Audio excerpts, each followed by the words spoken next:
எல்லாருக்கும் வணக்கம். இன்றைக்கி சூப்பரான கேரட்டும் பட்டாணியும் பயன்படுத்தி ஒரு கூட்டு மாதிரி சாம்பார் ரைஸுக்கு தொட்டுக்கிற மாதிரியான ஒரு சைட் டிஷ் தாங்க நம்ம ரெடி பண்ண போகிறோம்.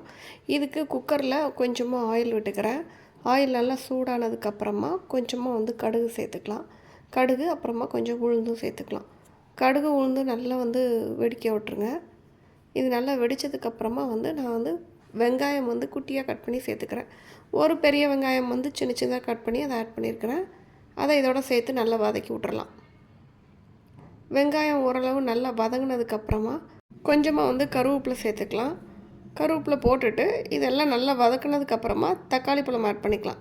தக்காளி பழமும் நான் ஒரே ஒரு தக்காளி பழம் மட்டும் ஆட் பண்ணியிருக்கிறேன். அதையும் இந்த மாதிரி குட்டியாக கட் பண்ணிவிட்டு அதையும் இதோட சேர்த்துக்கோங்க. சேர்த்துட்டு இது எல்லாத்தையும் இப்போ நல்லா வதக்கி விட்ருங்க. இந்த வெங்காயம் தக்காளி எல்லாம் நல்லா வதங்கணும். வதங்கினதுக்கப்புறமா நம்ம காய்கறி எல்லாம் சேர்த்துக்கலாம். இப்போ வெங்காயம் தக்காளி ஓரளவு வதங்கிருச்சு. இதுக்கு தேவையான உப்பு சேர்த்துக்கலாம். உப்பு சேர்த்துட்டு நம்ம நல்லா வதக்கி விடும்போது சீக்கிரமாக உங்களுக்கு வெங்காயம் நல்லா வதங்கி தக்காளி கொஞ்சம் கரைஞ்ச மாதிரி கிடைக்கும் உங்களுக்கு. ஸோ இப்போ உப்பு சேர்த்து நல்லா வதக்கியாச்சு. இப்போ நம்ம கேரட் ஆட் பண்ணிக்கலாம். கேரட் பார்த்திங்கன்னா நான் ஒரு 2 கேரட் பெரிய கேரட்டாக 2 கேரட்டை குட்டி குட்டியாக கட் பண்ணிவிட்டு அதை இதில் ஆட் பண்ணியிருக்கிறேன். இதுக்கு நீங்கள் துருவியெல்லாம் போடாதீங்க. துருவி போட்டால் அது நல்லா இருக்காது. ஸோ அதனால் கட் பண்ணி போட்டுக்கோங்க. பட்டாணி பார்த்திங்கன்னா பச்சை பட்டாணி. நான் காஞ்ச பட்டாணி ஊற வச்சு பண்ணுவோம்ல அந்த இது சொல்லுங்கள்.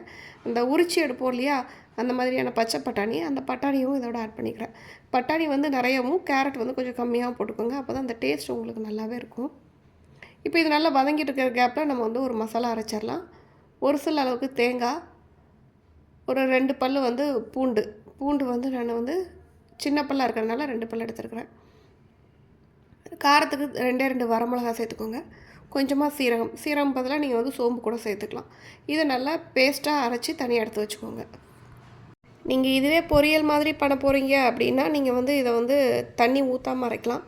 நான் பொரியல் மாதிரி இல்லை, கொஞ்சம் கூட்டு பதத்தில் பண்ண போகிறேன். ஸோ அதனால் நான் நல்லா தண்ணி ஊற்றி பேஸ்ட்டாக அரைச்சிட்டு நம்ம வதக்கி வச்சிட்ருக்குறோம் இல்லையா அந்த கேரட்டு பட்டாணி, அந்த கலவையிலேயே இந்த தேங்காய் விழுதையும் கொஞ்சம் தண்ணியும் சேர்த்து, அதாவது இது ஓரளவு மூழ்கிற அளவுக்கு தண்ணி சேர்த்துக்கோங்க. ரொம்ப இருந்தாலும் உங்களுக்கு தண்ணி இஞ்சாது இல்லையா. ஸோ அதனால் ஓரளவு இந்த அளவுக்கு தண்ணி சேர்த்துட்டு இதுக்கு தேவையான மஞ்சள் தூள் சேர்த்துக்கலாம். உப்பு நம்ம ஆல்ரெடி சேர்த்துட்டோம். இதுக்கு காரப்பொடி எதுவும் தேவையில்லை. நம்ம மிளகாவத்தல் போட்டு அரைச்சிருக்கிறதுனால காரம் தேவையில்லை. இந்த இடத்துல நீங்கள் உப்பு காரம் செக் பண்ணிக்கோங்க. தேவைப்பட்டு ஆட் பண்ணிக்கலாம். இப்போ நீங்கள் குக்கரை மூடி வச்சுருங்க. மூடி வச்சுட்டு கரெக்டாக ஒரு 2 விசில் அளவுக்கு நீங்கள் விட்டு எடுத்துருங்க. 2 விசில் நீங்கள் விட்டு எடுக்கும்போது உங்களுக்கு காய் நல்லா வெந்து இருக்கும். கூட்டு பதங்கிறதுனால உங்களுக்கு கொஞ்சம் குழஞ்ச மாதிரி ஆனால் கூட கவலை இல்லை. இப்போ பாருங்கள், குக்கர் ஓப்பன் பண்ணிவிட்டேன். இது நல்லா வெந்துருச்சு, சூப்பராக வெந்திருக்கு.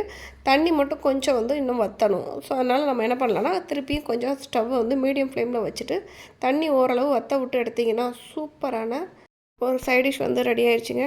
சாம்பார் சாதத்தோட, ரசம் சாதத்தோட, தயிர் சாதத்தோட, ஏன் சப்பாத்திக்குள்ளே நீங்கள் ஸ்டஃப் பண்ணி சாப்பிட்றதுக்குமே ரொம்பவே நல்லாயிருக்கும். டிஃப்ரெண்டான இந்த டேஸ்ட்டில் இருக்கக்கூடிய இந்த ரெசிபியை உங்கள் வீட்டில் ட்ரை பண்ணி பாருங்கள். பிடிச்சிருந்தா சேனலை சப்ஸ்கிரைப் பண்ணுங்கள். தேங்க்ஸ் ஃபார் வாட்சிங்.